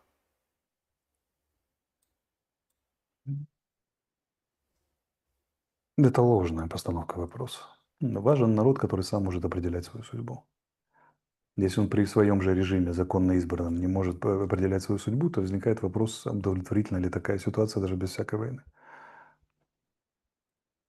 Аноним задает вопрос. А каким образом придет барак, я так понимаю, там, ватный барак, если вы сами же говорите, что Россия до Днепра не в состоянии дойти? А если так будет продолжаться, она будет в состоянии дойти. Еще один вопрос. Кто оплатит нейтральную политику Украины, о которой вы говорите? Деньги просто так не дают. Где можно посмотреть ваш конкретный план восстановления экономики? Смотрите, конкретный план сейчас невозможно предложить, потому что это зависит от позиции сторон. Позиция сторон зависит от того, что произойдет до примирения. Но любой конкретный план это ни о чем. Оплатить нейтральную позицию те, кто заинтересован в нейтральной позиции. Я Соседи. могу назвать, кто заинтересован. Конкретно заинтересована Россия, конкретно заинтересован Китай, конкретно заинтересована Беларусь. Это будут первые инвесторы, в случае чего. Всеволод Деточка спрашивает. Алексей, такой вопрос. Путину было необходимо вообще начинать агрессию и военные действия? Иначе я не могу понять, почему он не сделал промо-акцию, предложив украинцам, поменявший украинский паспорт на русский, $1000. Там бы такие очереди в вышиванках стояли. И это вот я поддержу. Сегодня там специалист по миграции говорит, короче, все уезжают со Львова. Ну вот, за границу. Прут оттуда. Те, которые... Львов чемпион, да. Да, те, которые Днепр, вот этот юго-восток, они все болтаются по Украине, перемещаются, но меньше. В основном Запад валит и сваливает сейчас. Ну, да, извините. Ну, мотивируется тем, что у них родственники в Европе, они как бы им легче адаптироваться. Но это на их совесть. Смотрите, на какой вопрос мы отвечали, простите, я уже забыл. Мы отвечали на вопрос, дал бы по $1000, и все... По поводу, нет, смотрите, эта война колоссальная ошибка Путина, колоссальная. У него оставались даже по состоянию на 22 февраля 2022 года, у него оставались способы поступить иначе. Виной тому было, скорее всего, бункерное мышление, потому что он перестал общаться с лидерами западных стран адекватно, ну, с 2020 года, со времен ковида, то есть на уровне личных встреч. А, как вы понимаете, телетрансляции, те разговоры – это совсем не та история. Меркель прямо пишет об этом в своих мемуарах. То есть сумма факторов к этому привела. Рост глобального недоверия друг к другу и так далее, и так далее. Неспособность адекватно проговорить вовремя, там, встать на свои места. Теперь смотрите. Он понимает, что это, более того, он понимает, что это колоссальная ошибка, иначе бы он не называл это трагедией. Он же, когда дает свое интервью, вот крайне на Валдае, он говорит, это страшная трагедия. Человек, который автором является этой трагедии, ну буквально, как ни крути, он отдал приказ о военной агрессии, он отдает каждый день ее поддерживать и так далее, не называет трагедиями. Он, когда полностью уверен в своей правоте, он называет это как угодно, но только не трагедией. Он понимает, что это трагедия, но он же понимает четко, что у него нет вариантов, кроме как дойти до конца. Так он думает. И я тоже с этим не согласен. Есть у него варианты, но он считает, что он должен выполнить, скорее всего, из соображений внутренней политики, потому что ему уже не простят, если он хотя бы Донецку не отвоюет, там, да, и так далее. Вот, поэтому это действительно трагедия, тупиковая ситуация. Были возможности сыграть и мягкой силой, и сочетанием военного давления с мягкой силой, и тысячи других вариантов, но это уже отдельно надо, если хотите, можем поговорить совсем отдельно. Минут 15-20 разговаривать на тему, какие были варианты, кроме как войну начинать у России, с моей точки зрения. Ну, а пока так, да. И эта мягкая сила позволяла, например, не допустить в случае отсутствия войны, сохранить лояльность значительной части украинского населения или хотя бы не сделать его откровенно враждебным. Так, следующий вопрос. Почему Путин, обладая всей полнотой власти, продолжает действовать так неуверенно, шаг вперед, два назад, когда Запад уже обсуждает томагавки, намекает на Тяо? Почему Москва все еще выбирает стратегию обороны, будто боится выйти за рамки? Если это война для России действительно экзистенциальная, не пора ли перевернуть шахматную доску и провести ядерные испытания, показав свои красные линии, что это не пустой звук? Ведь демонстрация решимости – это не эскалация, а форма сдерживания. Почему Кремль ждет первого шага от Вашингтона вместо того, чтобы самому задать правила? В этой игре выигрывает не тот, у кого больше ракет, а тот, кто первым заставит противника поверить, что готов ими воспользоваться. Может, настоящая угроза для России сегодня не Запад, а собственная неуверенность и привычка действовать от обороны, медленно проигрывая стратегически. Почему Путин боится разыгрывать эти карты? Ну и исторический урок, 41 год, 27 миллионов жизней, цена победы. Стоит ли повторять эту катастрофу, когда на кону существование государства, пользователь благодетель? Ну, во-первых, Путин очень хорошо знает, что России как государству Запад не грозит. Раз. Мгм. Второе. Так они же хотят развалить, подождите, тут надо определяться. Ну, это Европарламент, там сумасшедший как это, такая всегда есть группа отчаянных товарищей, желающих все развалить. Это не является общей позицией ни Европы, ни Запада. Это группа товарищей, протягивающая определенную риторику, определенные декларации. А вот второй момент – это то, что, скажем так, Путин знает, что в прямом столкновении с НАТО России не поздоровится. Ну, это очень тяжелая война, будет очень серьезно. Поэтому он не готов подвергать России, российский народ и свою собственную власть подобным испытаниям. Поэтому это в значительной степени, как любая война, это война, ну, кроме там отчаянных войн типа Второй мировой, это война в значительной степени договорная. Оговариваются рамки, оговариваются эти самые красные линии, предупреждается об их выходе, меры предпринимаются в ответ, но не супер эскалационные, то есть сразу дамки, сразу термоядерные удары, а, так сказать, меры пропорциональные и прочее, прочее. Они прямо говорят, томагавки – это красная линия, переход, мы будем принимать меры, но это не значит, что они начнут войну. Правильно, тем более войну глобально. Не, ну тут Поэтому может подлодка всплыть у ну, подлодка берегов. всплыть – это фактор, конечно, который учитывается, потому что все это глобальная игра в шахматы, кто кому там шах поставит и прочее, прочее. Ну, смотрите, у американцев же тоже есть множество своих подлодок и там и так далее. Но их Например, никто не видел, а российскую видели. ну, надо будет всплывет и американская. Это ж как бы, более того, Путин-то точно видит, ему же докладывают его разведка, где какие лодки, кому они угрожают и так далее. Очень неблагоприятной историей является война с НАТО для Путина. Попугать, да, пороговые действия, провокации, давление, которое должно стать политическим давлением и привести в первую очередь к ограничению помощи Украине, это главная его цель. Но война – это точно не то, чего он хочет. Да не Поэтому будет такой, смотрите, ну чего мы так говорим, что это так страшно, эта война? Ну, постреляют они ракетами, потом быстренько сядут договорятся. Смотрите, даже талибы и пакистанцы в тапочках, да, вот эти, хотя у них непримиримая вражда, демаркационная, ничего, пострелялись, запросили перемирие, ну, там 30 человек убили, похоронили с почестями, забыли и не воюют. Индия, Пакистан, такая же история. То есть, смотрите, почему мы считаем, что мы с вами незаметно перешли из ответа на вопрос зрителя к дискуссии между собой. Я отвечаю на вопрос зрителя. Почему Путин не перевернет стол? Потому что он не хочет его переворачивать. Все очень просто. Почему война может быть... Смотрите, уже никто войны не боится, уже всерьез все готовятся к войне. Европа, там Эстония, Латвия, Литва готовятся эвакуировать людей. Говорят об этом как о нормальном факторе, потому что окошко Авертона уже продуло. Уже все понимают, что война может быть с Россией, и ничего страшного в этом, такого страшного, как раньше боялись, нет. Но это не значит, что все продолжают хотеть войны. Никто ее не хочет на самом деле. Поэтому, да, может быть и короткая стычка, схватка, после которой стороны сядут и договорятся. Ну, бывают и шестидневные войны, вы видели, и трехдневные, и несколько часовые, и там 12-дневная война против Ирана и прочее, прочее, прочее. Но для стремления не допустить стороны будут выкладывать какие угодно козыря, в том числе ядерные, рассказывать, что вот вы смотрите, тут ого-го, весь мир в труху и так далее, и так далее. Это нормальный процесс. Если ты чего-то сильно не хочешь, ты будешь использовать сильные аргументы. Все очень просто. А вот Да, дойти до реализации этих аргументов – это совсем другая история. да, значит, приходят новости из Харькова, уже есть там конкретное видео, люди снимают попадание четко в трансформатор, пропал свет и вода. До этого FPV залетали в центр Харькова. Это нечто. Ну, то есть, то они били FPV, то есть по окраинам, то есть мы понимаем, да, теперь. В общем, все там разведывается, все, в общем, поражается, и сейчас Харьков без воды и света. Ну, Зеленский говорит, ничего страшного, если что, электричество будем закупать. Это вот так из последних новостей. Продолжаем общаться со зрителями. Закупать. Так его же распределить надо, а трансформатор же выбивают. Ну, закупили, дело сделали. Закупили, я понял, да, да. Ну, А его все нет, я понял. ну, Логика понятна. мы же работаем, а Мгм. Кличко трансформатор не Не защитил. защитил, да, я понял.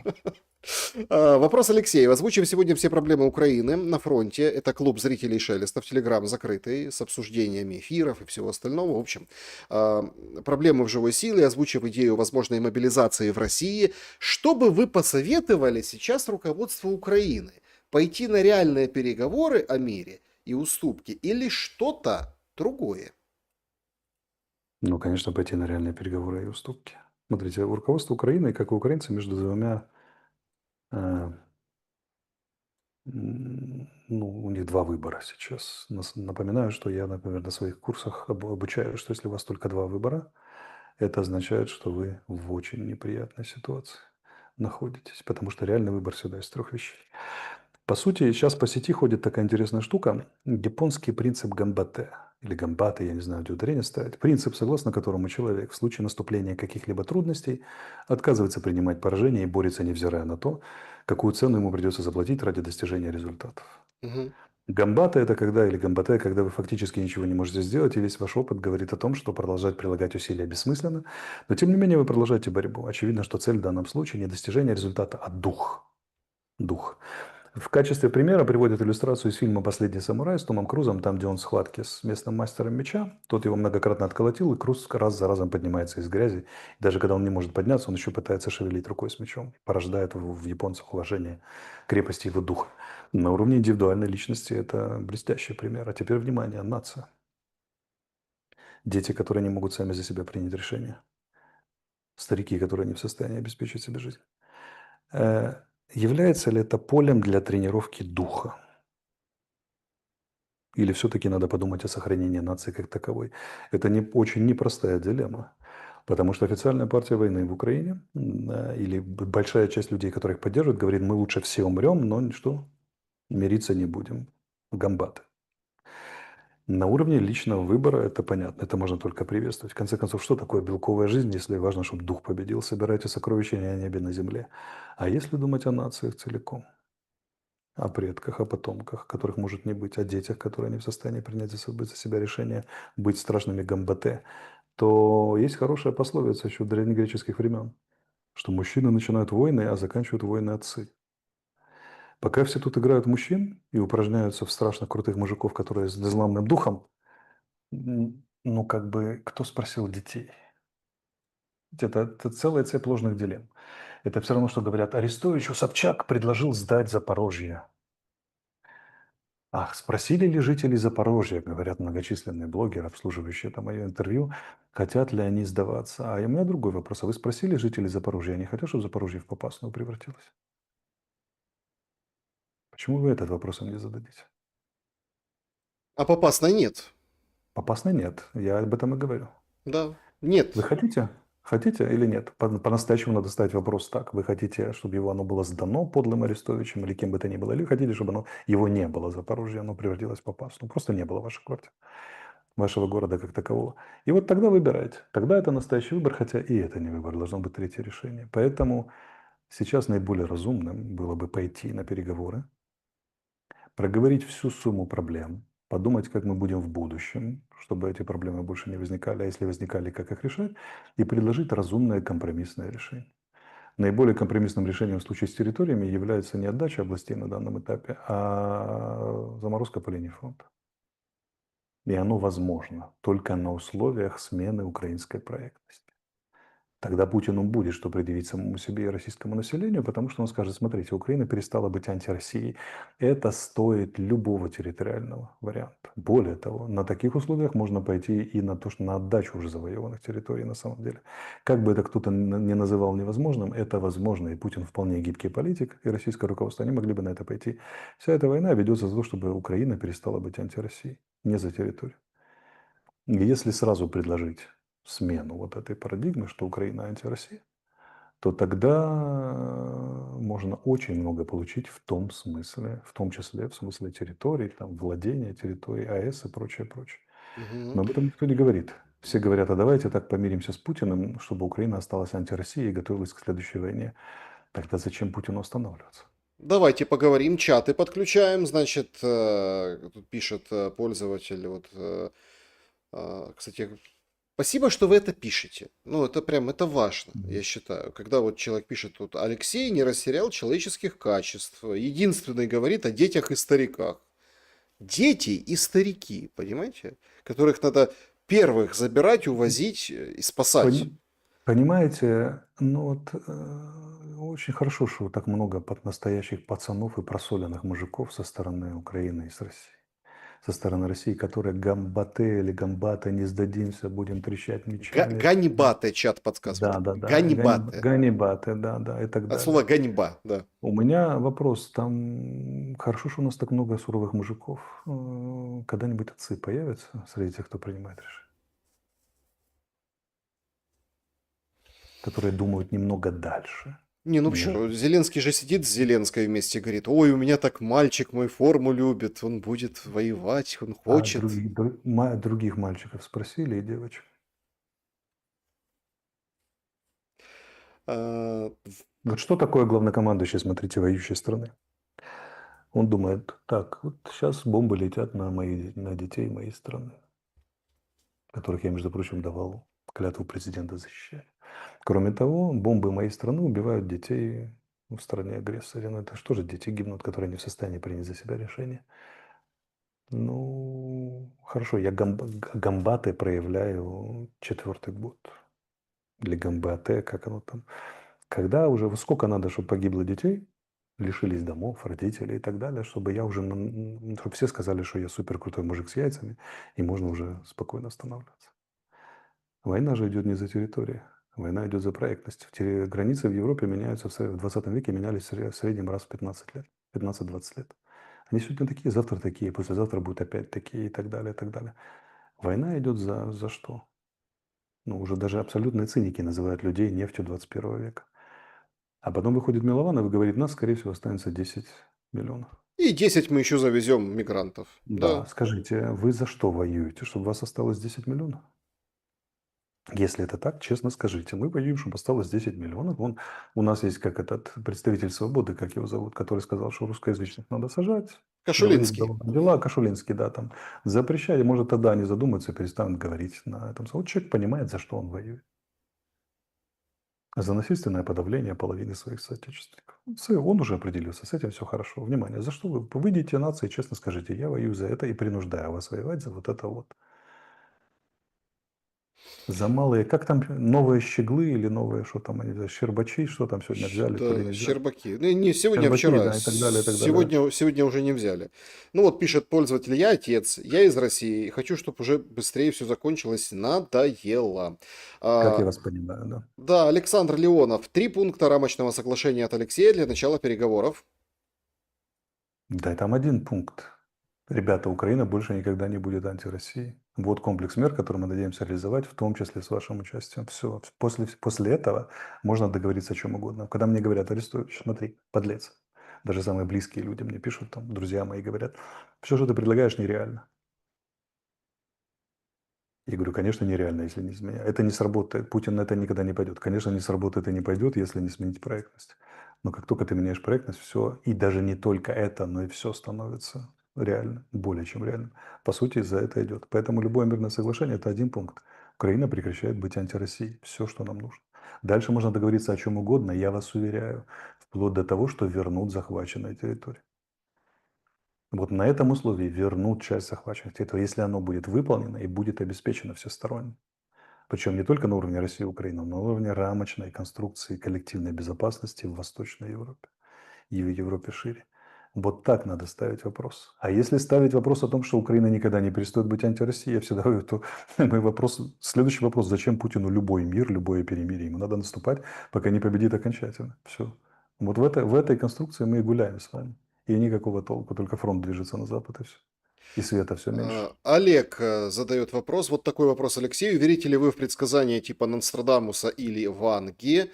По ее, кстати, предсказанию, вся сегодняшняя конфигурация геополитики сводится к ее словам, что-то вроде «и будет победа», но она на самом деле победа будет не настоящая, а только из-за нее придет он, антихрист, и начнет войну.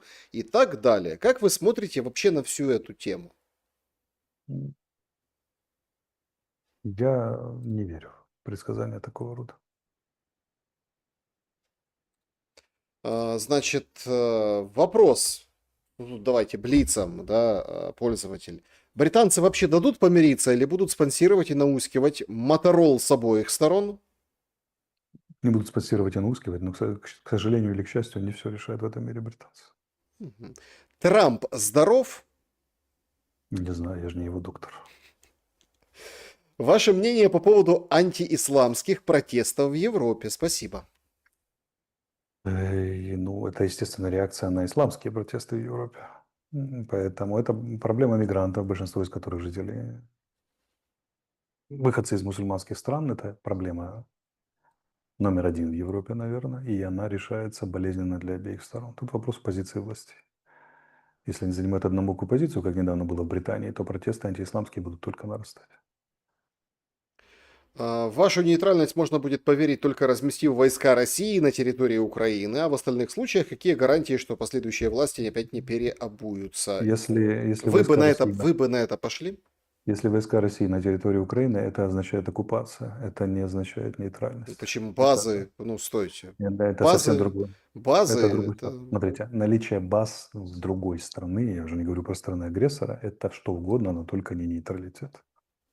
Это силовое удержание страны в рамках не вступления в военные блоки. Читайте оккупация, определение ее политики. Нейтральность это совсем другая. Нейтральность это очень высокий класс игры, очень сложная игра, потому что все думают, что нейтральность это ничего не делать. Нейтральность это вечный баланс. Чтобы балансировать, нужно такой класс игры, политической элиты и такой уровень согласия элиты с народом, что это практически нерешаемая задача, если за нее не возьмутся те, кто способен ее решать. Но им сначала нужно прийти к власти. Сначала.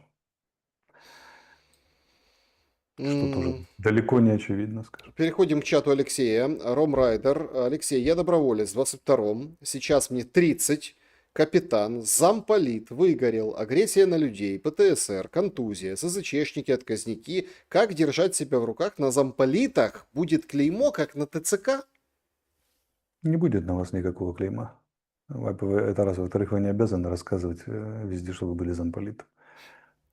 Поэтому, что я могу сказать? Держи себя и своих друзей, насколько это возможно в этой ситуации. Думай о близких и о родных, защищай их. Защищай солдат, которых тебе доверили, офицеров, подчиненных. Десантник бежит сколько может, а потом сколько надо. Нету выхода, кроме как держаться. Вы же капитан, отвечаете за подчиненных. Надо отвечать. И дальше. Значит, Антон Терехов. Алексей, вы говорите, что в Херсонской области российские войска постоянно стреляют по мирным жителям. Но вам должен был известен быть факт, что все военные ходят по гражданке. Как вы это прокомментируете? А бабушка, которая там этот самый тянет за собой возик, и в который попадает FPV, это переодетый, я не знаю, спецназовец из разведки морской пехоты или как? Или там маршрутка, в которую влетает FPV. На самом деле, зетники, они четко говорят, это вам за Белгород, потому что якобы украинские операторы гоняются за гражданскими в Белгороде и там плохо себя вели в Курской области. Ну, вот эту позицию я еще могу принять. Но позиция тотального отрицания, когда есть множество фото, видео, факторов и показаний свидетельств, ну, это вот детский сад и голова в песок. Но убивают гражданских. Я не говорю, что постоянно, я говорю, что есть такие случаи. Вот. К Ну, чем они такие, объясняют? подождите, такие Да, случаи есть и на безусловно. Поэтому я неподконтрольных говорю, украинских территориях. Там, да. Поэтому я говорю, вот это и есть честная позиция. Что когда вы говорите, что мы убиваем гражданских в Херсоне, потому что вы убиваете гражданских в Белгороде, тут это как бы ужасная позиция, но она хоть понятная. А когда вы убиваете у нас, а мы у вас никого не убиваем, ну это детский сад, шестая ясельная группа. Это да. А, Ой, ну это такой вопрос, знаете, там, а почему Дмитрий Гордон и его дети не воюют на фронте? У них паспорта Знаете, другие. спросите Дмитрия Гордона. Ну, он уже объяснил, паспорта другие. Чего вы? Любят Украину, но паспорта, ну так получилось. Ну, вот так, ну, это другие паспорта у детей, понимаете? А, Значит,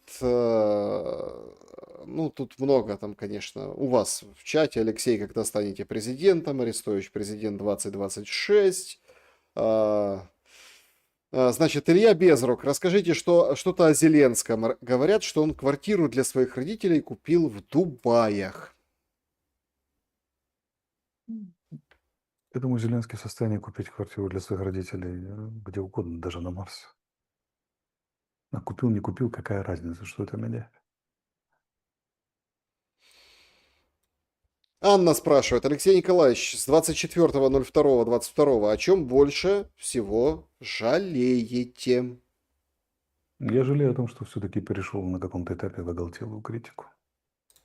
Надо было сохранять и, ну, скажем, не рассказывать, как все сделано плохо, а рассказывать о том, как с этим теперь жить и как жить в будущем. Вот на этом больше делать акцент. Не умаляя, конечно, М, указания на реальные причины, но все-таки не настолько жестко. а, Когда у россиян закончатся солдаты? Ну, такие, знаете, вопросы. Ну, когда у Украины, да, вот действительно. Ну, не знаю, знаете, вот тоже там, когда вы о чем вы жалеете, здесь каждый может ответить на свой этот вопрос. И, наверное, я понимаю тех людей, которые ни о чем не жалеют. Важно думать, Я что... могу сказать так, я ни разу не поступал против совести, а жалеть есть о чем. Доброго вечера. А как же быть с Западом Украины и радикалами-националистами, с заколотых от пяток до макушки, с их любимыми выражениями и символами? А как что делать с сообществом в России, которое Путина подпирает и там давит на него? Обе власти и тех стран должны, и той страны должны справиться с теми и теми, если хотят мир обеспечить, тем более долгосрочно. Для этого существуют конкретные методики, конкретные органы, силы и средства, которые за это отвечают, и поверьте, они справятся. Если им поставить такую задачу. А пока у нас Кашулицкий наговаривает себе на техчайшие статьи Уголовного кодекса, и почему-то власти не реагируют, хотя президент гарант Конституции. Он должен гарантировать ее выполнение. Это его прямая обязанность. М, Если такой великий тактик и стратег Арестович, почему не пойдет заменить Сырского, например? Потому что мне никто не предлагает заменить Сырского, раз. Во-вторых, мне запрещено санкциями даже передвигаться по территории Украины. Я по санкциям не могу сделать шаг из погранперехода на один шаг в глубину Украины. Отдайте себе в этом отчет. А, Как вы относитесь к материалу Guardian про миллион для Джонсона? У Зеленского был выбор, сейчас, кажется, у этого выбора уже нет. Почему повелся тогда на Джонсона, который приехал, оказывается, за взятку?